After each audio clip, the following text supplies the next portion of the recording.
My name is Ethan Walker. I have 38 years old and I have been a missionary for over a decade.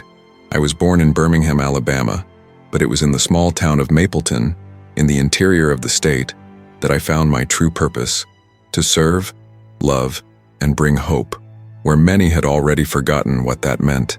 Mapleton is the kind of place where everyone knows everyone. Small churches, houses with white picket fences, and a deep silence when the sun goes down. But behind the calm, there was pain, broken families, lost youth, addiction, poverty.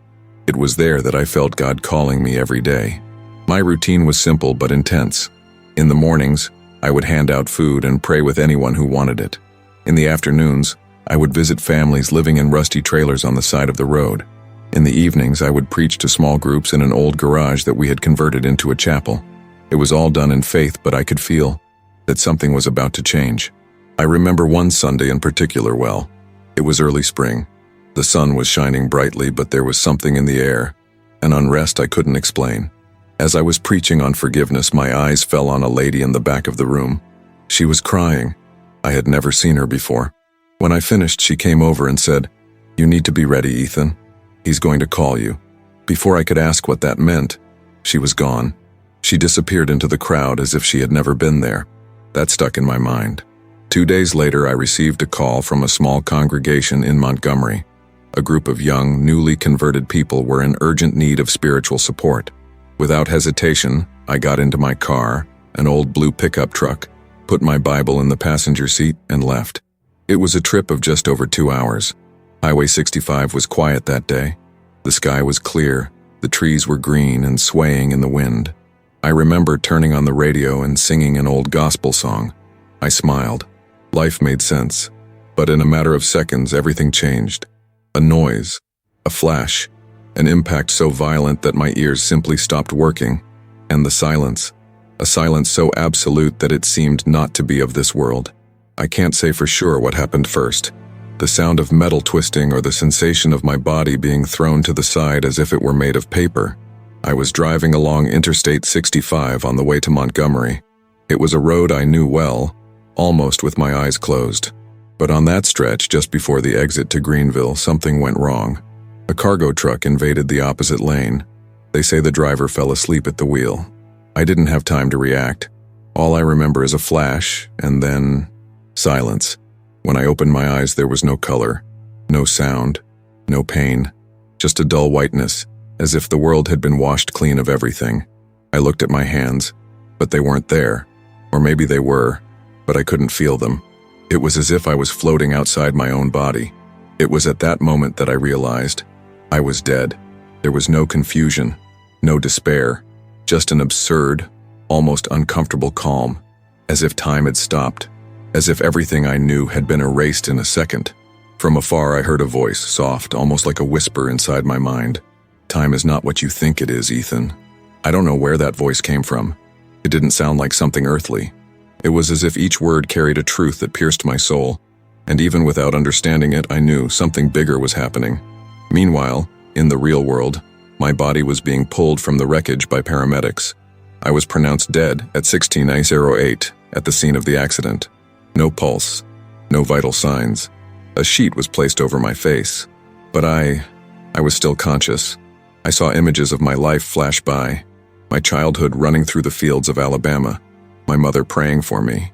The day I met my wife Sarah at a Christian retreat in Nashville, the birth of our daughter Emily, who is now 7 years old. Each memory came with such intense emotion that I could barely bear it. It was like reliving my entire existence in seconds. And then, everything went dark.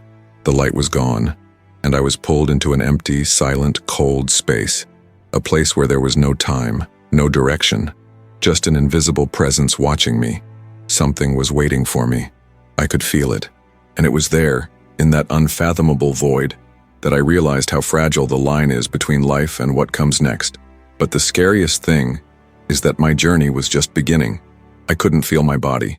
There was no ground, no sky, no cold, no heat, just emptiness, a formless space where time seemed suspended. The darkness wasn't just an absence of light, it was a presence in itself. It surrounded me, engulfed me, but strangely, I didn't feel afraid. I felt a kind of awe, as if I were standing before something much greater than I could comprehend. In that absolute silence, I thought, is this what comes after death? But then a feeling came over me, something I had never felt before, not even in my deepest moments of prayer. I was being watched, not in a threatening way, but intimate. It was as if my every thought, every memory, every intention, everything was exposed before a greater consciousness. I felt naked before infinity. And then I saw lights in the distance, small, sparkling dots in the darkness. They moved slowly as if they were alive. When one of them came closer, I felt an inexplicable peace. It was like being embraced by a presence that had known me forever. And then, for the first time since the accident, I heard that voice again. Clearer now, closer. You haven't seen everything yet, Ethan. At the same moment, I was pulled in, as if I were being sucked into myself, and I found myself facing scenes that were not mine. It was like watching snippets of other people's lives. Children crying alone, men and women kneeling in despair, hearts broken. And in all these scenes, one question echoed inside me. Where is the love?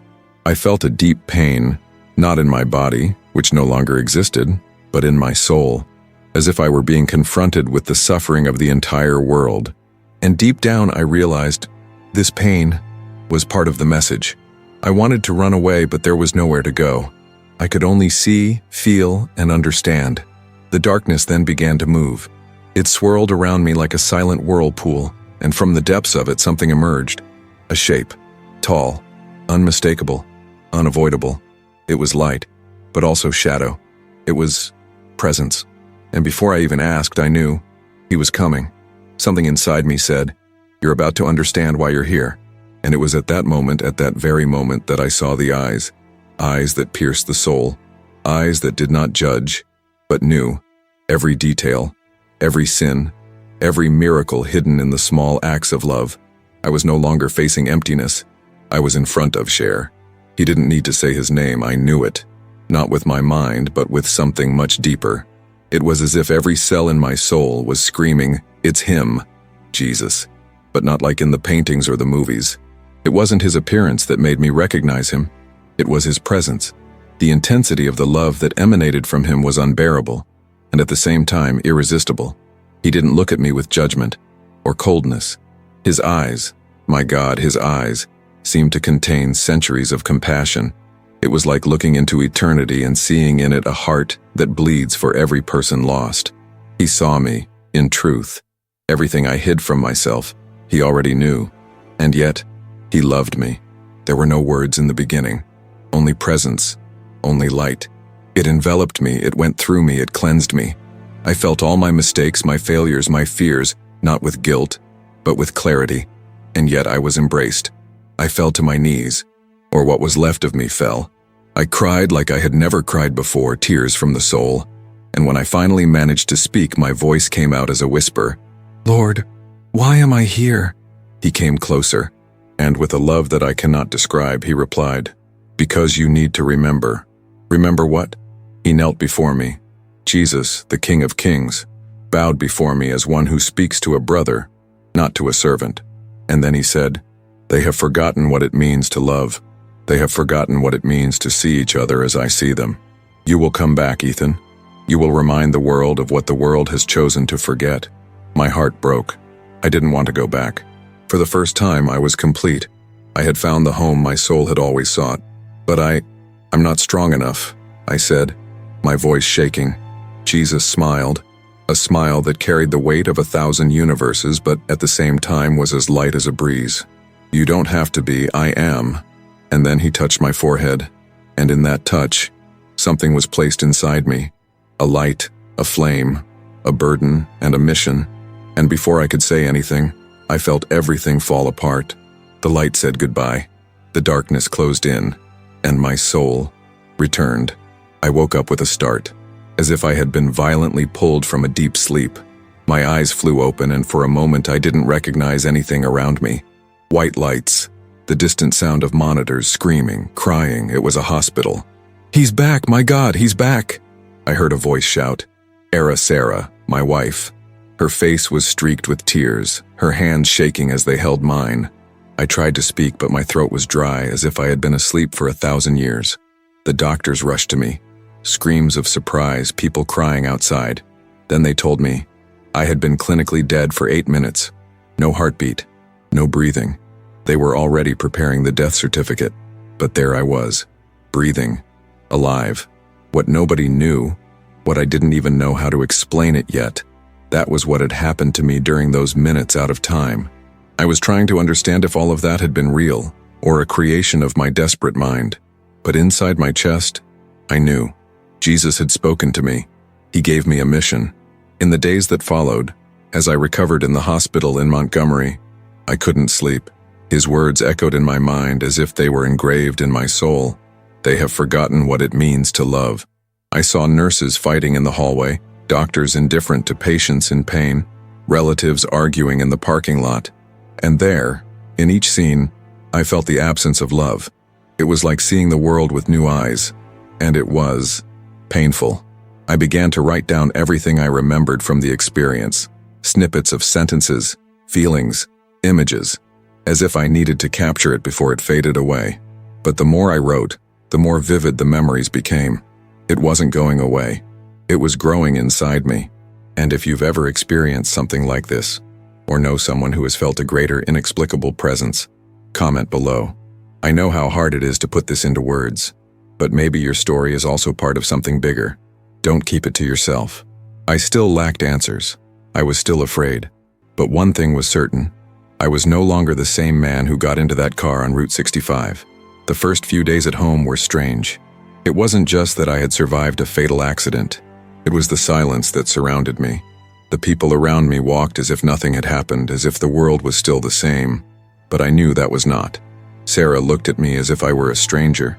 There was love in her eyes, of course, but also doubt, fear, and I didn't blame her. I felt strange myself. My body was still recovering, but it was my soul that hurt, because I carried something inside me that I didn't know how to explain. My daughter Emily climbed into my lap the first morning after I was discharged. She looked at me, touched my face and said, "Daddy, you have a light now." I was speechless. She didn't know anything, but children, they see things that we have forgotten how to see. As the days went by, I began to realize that something had changed deeply within me. I could feel people's emotions. When Sarah told me she was okay, I could feel the weight of her pain hidden behind her smile. When a neighbor greeted me, I knew, without him saying it, that he was in trouble in his marriage. But that wasn't all.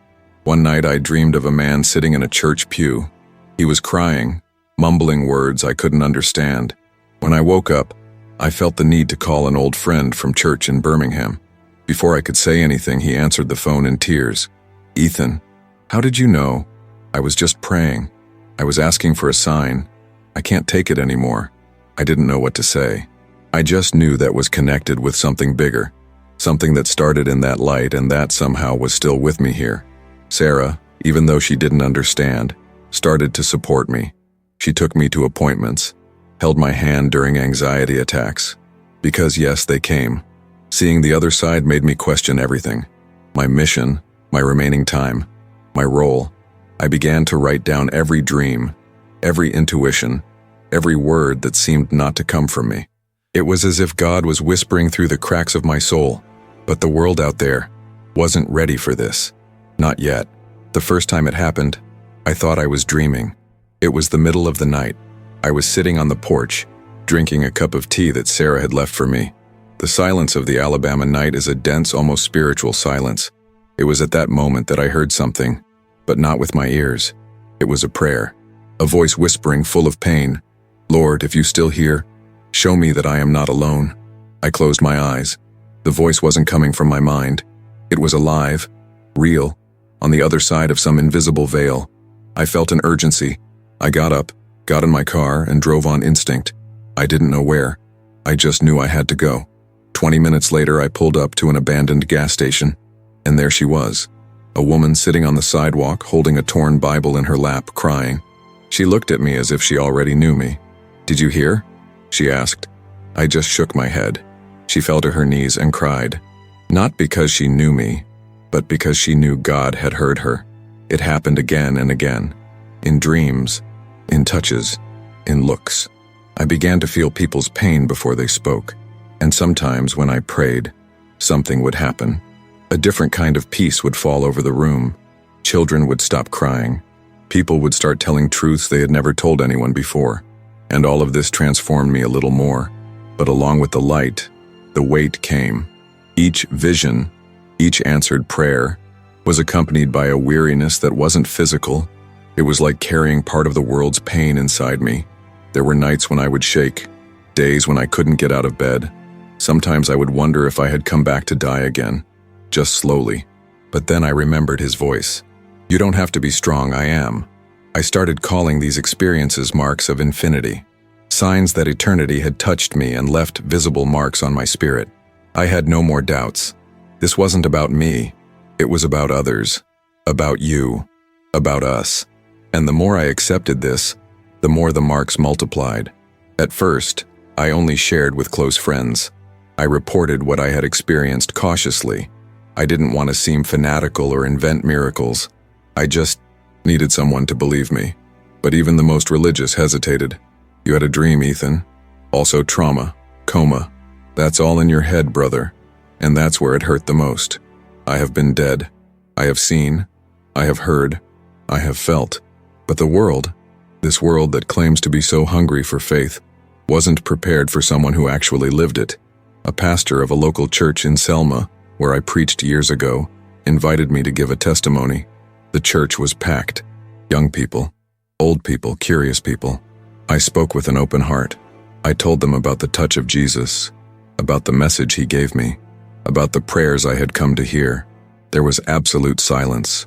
At the end, a lady stood up in tears and came to me. She hugged me. She said she felt God's presence there like never before. More people came. They cried. They prayed. But the next day, a video was posted. Someone had recorded my testimony and thrown it on TikTok, then on YouTube. Within hours, it went viral. Thousands of views, hundreds of comments, and a war in the comments. "This guy's a liar. He just wants fame. If it were true, he wouldn't be posting it on the internet." I cried. This is real. God is using this man. Between hate and faith, my story became fuel. It was no longer about me. It was a battleground between skeptics and believers. And I, in the middle, felt the crushing weight of this exposure. Sarah started receiving messages. Some were supportive. Others were threatening. There were nights when she begged me to stop, to not talk anymore, to protect our daughter. But I looked into Emily's eyes and remembered the light. "They have forgotten what it means to love." That phrase wouldn't leave my mind. Because even in church, where love should be the center, I was seen as a threat. I began to understand. Jesus didn't send me back to be accepted. He sent me to remember, and remember not always pleasing. I was invited to a prayer meeting in Atlanta, in the basement of a non-denominational church. A young, passionate group, hungry for real experiences with God. They didn't know what to expect from me, only that my story had touched thousands and divided opinions. When I walked into that room, I felt something different. There was warmth. There was truth. Those people, they weren't there for show. They were looking for something that the modern world no longer offers. The supernatural, with purpose. They asked me to give my testimony. I spoke from the heart, as always. I spoke of the light, of the emptiness, of the voice, of the tears, of the pain, and of the mission. When I finished, there was total silence. For a few seconds, no one moved. It was then that a young woman sitting in the back raised her hand. Her name was Claire. He was about 16 years old, frail, with sunken eyes. He walked towards me with difficulty. "I have leukemia," she said. "The doctors say it's terminal. But yesterday I dreamed about you." Everyone held their breath. "You told me that God still saw me, that there was still time." I walked over, knelt in front of her and held her hands. I didn't promise healing. I didn't talk about miracles. I just said, "Jesus never stopped seeing you, Claire." I closed my eyes and prayed. A simple prayer. No shouting, no theatrics, just surrender. What happened next? Nobody expected. Claire began to tremble. A soft light filled the room. Not a visible light, but felt. People started crying, falling to their knees. And Claire, she just smiled. "The pain is gone," she said. She began to walk more steadily. Her eyes, which had been dull before, were alive. Days later, doctors would confirm what many had doubted. There was no more sign of leukemia. The video from that night was posted. It went viral again. But this time, something different happened. Even the skeptics began to fall silent. The miracle wasn't just with Claire, it was with all of us. And there, in the heart of Atlanta, I understood what Jesus meant by remembering love. Because true love moves heaven and earth. After Atlanta, everything changed. Claire's story made headlines. Christian websites began calling me the man who came back from the dead. Some called me a prophet. Others called me a fraud. But deep down, I was just someone trying to obey. I received an invitation from a traditional church in Huntsville, Alabama. It was an old, respected congregation, known for its theological rigidity. The pastor, Reverend Harold, approached me personally. "You don't have to perform miracles here, Ethan. Just tell me what you saw. Just tell me what he told you." I accepted, but there was something in the air. Sarah didn't want me to go. I felt a tightness in my chest, like something was wrong. Still, I went. The church was packed. People had come from other cities. Many wanted to see. Others just wanted to judge. The service began calmly. Traditional hymns, formal prayers. When they called me to the pulpit, I felt the weight of distrust in the air. I spoke sincerely. I told what I had experienced. I didn't dramatize. I didn't force. I just testified. It was then that a man, in the middle of the audience, stood up shouting, "Liar! You dishonor the name of the Lord with your inventions." Others began to scream too. Some of the faithful tried to protect me. A commotion ensued. The sound of wooden benches being dragged, screams. Commotion. They pushed me against the wall. Someone tried to hit me. It was at that moment that I saw Reverend Harold, on your knees, in the middle of the confusion, crying. He cried out, "Lord, show us your heart, even if it hurts." Silence fell like thunder. People stopped. It was as if the air had changed. The chaos dissipated. And there, in front of everyone, the pastor looked up at me and said, "You are not welcome here, but the message it carries is." That broke me. I left the church with a bruised face, my heart in pieces, but with a certainty burning inside me. Not everyone wants to hear the truth, but that doesn't change the fact that it needs to be told. And that night taught me something that not even the light of death had revealed. Talking about the love of Christ is easy until the moment that love confronts us. I arrived home that night with my body aching, my spirit tired, and my soul on fire. Sarah looked me in the eyes without saying anything. She just hugged me, and in that silence, I knew it was time. Time to stop running. Time to stop filtering the message. Time to say it all, as I saw it, as I felt it, as he told me. I set up the camera in Emily's room, the only place in the house where peace seemed to be constant. I sat down in front of my phone, took a deep breath, and began. No script, no rehearsal. "My name is Ethan Walker. I died." And he sent me back with a message. I spoke of the darkness, of the light, of the presence, of the voice, of the order I received. I told you about Claire's miracle. I talked about the brands. I spoke of the pain. But above all, I spoke of the love we forgot. Jesus is not asking for bigger temples. He is asking for simpler hearts. He doesn't want followers who shout his name on social media. He wants disciples who they love in silence, in everyday life, in invisible gestures. Faith is not about proving anything. It is about living something that transforms even when no one sees. My voice was shaking. My eyes were wet. But the certainty was absolute. If you are listening to this, maybe the message is not just for me. Maybe he is calling you to remember how to love, how to forgive, how to embrace those who life has discarded. The recording lasted 18 minutes. Posty, no YouTube, no Instagram, no TikTok. I turned off my cell phone. I went to sleep.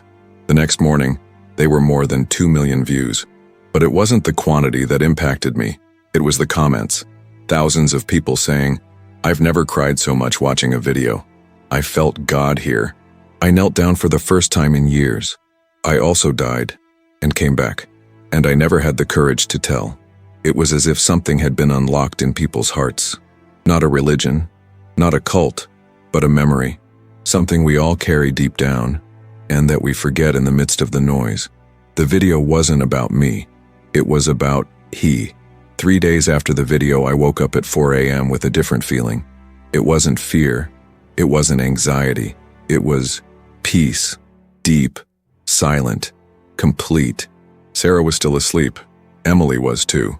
The world outside was going on as usual, but inside me, something was saying, "The time is coming." I got up and wrote a few pages in my journal, words that didn't seem like my own, verses about grace, promises, reconciliation. I wrote as if I were leaving clues, as if my soul were saying a gentle goodbye. That morning, I left home without telling anyone. I drove to a special place, an old field where I used to pray when I was young. I left the car there with the keys inside, and I disappeared. Literally, I was never seen again. The police were called. Volunteers searched for weeks. Helicopters, drones, sniffer dogs. Nothing. No sign. Just trails of footprints leading to the top of a hill and stopping there, as if the ground had decided to swallow me, or heaven had taken me back. Sarah found my diary a few days later. The last sentence in it was, "When love is remembered, I will be where he wants me to be." The internet exploded. Theories emerged. Some said I ran away.